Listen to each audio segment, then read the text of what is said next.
All rise. Judge Van der B Court is now in session. Judge, this is case number JVB 1008, Bishop versus Sanchez. Thank you. You all may be seated. Okay, Mr. Bishop, Yes. you brought this case before the court. What's going on? Well, my girlfriend, Linda, she hasn't been supporting the child like I feel like she should be doing. What do you mean she hasn't been supporting the child? You Well, talking about emotional support? You talking about financial support? What type of support are you talking about? Financial support, actually being there, visiting. It's very rare that she comes around. Okay. And what is when- it that you're asking me to do about that? Well, I would like to have some kind of financial support from her end, and if we could set up some sort of visitation that she actually is in the child's life. Up today, we're diving into the Bishop versus Sanchez case, where Mr. Bishop is seeking child support from his ex-girlfriend Linda Sanchez for their 2-year-old son. The twist: Linda openly admits she never wanted the child, and her reason is as shocking as it gets. She didn't want a boy, only a girl. As the judge opens the session, Mr. Bishop plays it all out.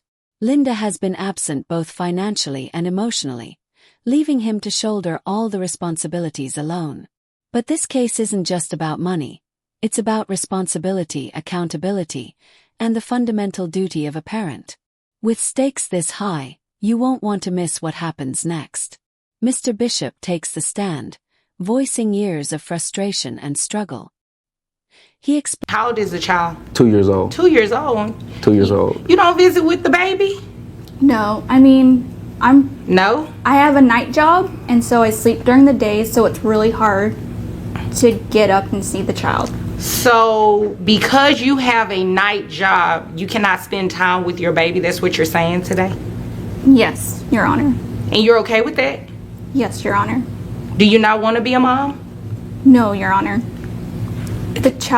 I did not want the child. Philip convinced me to have him. I thought it would be okay, but it ended up being a boy, not a girl. So let me get this straight. You do not want the child because it's a boy and not a girl? Correct. That is like the most ridiculous thing anybody has ever said in my courtroom. Because of the gender? So do you not think you need to be paying child support to him? No, he makes more money than I do. But he has the full responsibility of parenting the child. You're not doing anything. You don't even want the baby. Yeah, if he wanted the baby, he should take care of it then. You made that up. Okay, let's go ahead and move forward because, okay, how much money do you make? $4,000 a month. 4,000. 4,000. What do you do for a living? I'm an entertainer. What does that mean? I'm an exotic dancer. Oh, okay. Explains that Linda has barely contributed, neither financially nor emotionally, to their child's upbringing. Now, he's seeking not only child support but also a structured visitation schedule to ensure she takes responsibility. But Linda's response is cold and unapologetic. She bluntly admits she never wanted the child in the first place, shifting the blame onto Mr. Bishop for convincing her to keep the baby. And just when you think it can't get worse, she doubles down, saying she resents having a boy instead of a girl. The courtroom grows tense, the air thick with disbelief.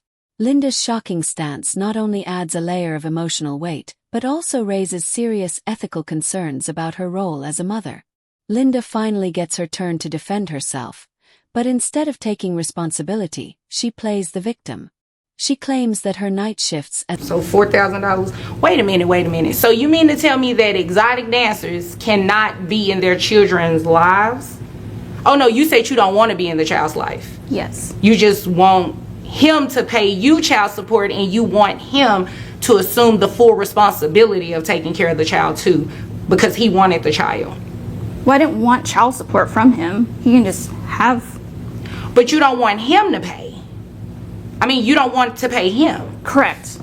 No, that's not how this works. He is not going to be the one that takes care of the child 100% of the time and then you just get to go dance or whatever it is that you do. I'm not exactly sure what you do at your overnight job. That's just not how it works. So let me tell you what we're going to do. You're going to start paying him child support a month. Now, in terms of visitation, if she doesn't want to visit with the child, there's nothing I can do to make her do that. However, she will start paying some sort of child support today, okay? Okay. And you understand that? Yes, Your Honor. Okay, you have a problem with that? No, Your Honor. Okay, just making sure. So, at $4,000 a month, I have your net calculated at $3,266.81, which brings your child support amount to, you only have one child? Correct. Okay, $653.36, and you cover health insurance? Yes. How much is it? $344 a month. 300, and that's for the child only. That doesn't include you, right? Correct. Okay. So that amount is going to be added to that. So $653.36 plus the $344 that he pays in health insurance will be $997.36 a month. Okay. Okay. All right. That should be enough for you to cover anything that you need to get for the child. And just so you know, this child is going to grow up, obviously. He's 2 years old now. He can come back later as, you know, his life changes. He starts going to school. He might want to put him in private school or, you know, anything like that. Any type of extracurricular activities. He comes back in here. You've made more money. You already know what's going to happen, right? Yes, ma'am. What's going to happen? I would have to pay more. Oh, okay. Long as you understand that. All right. Is there anything further? No, Your Honor. Okay. If there's nothing further, you all are dismissed. Okay. You gotta go. As an exotic dancer leave her with little time for the child, making parenting impossible. But then comes the real jaw-dropper. She openly admits she didn't want the baby because he's a boy, not a girl. The judge's face says it all. She's visibly stunned, struggling to comprehend what she's hearing, with a mix of frustration and disbelief. The judge calls it the most ridiculous thing she's ever heard in her courtroom. At this point, any sympathy for Linda evaporates. Her excuses, her dismissive attitude, and her outright rejection of her son expose a deeper issue of neglect and irresponsibility. This case isn't just about financial support anymore. It's about the well-being of an innocent child caught in the middle. As the case wraps up, Judge Vunder leaves the courtroom with one final powerful message. Custodial parents like Mr. Bishop deserve financial support regardless of the other parent's willingness to be involved. Linda's personal preference, however shocking, does not override her legal and moral obligations as a parent. The case serves as a clear warning. No one gets to walk away from their responsibilities just because they don't like the circumstances. In the end, justice is served, but the emotional weight of the case lingers. This was more than just a financial dispute. It was a battle for basic parental accountability. And today, the law made sure the child's future remained the top priority. As an exotic dancer leave her with little time for the child, making parenting impossible. But then comes the real jaw-dropper. She openly admits she didn't want the baby because he's a boy, not a girl. The judge's face says it all. She's visibly stunned.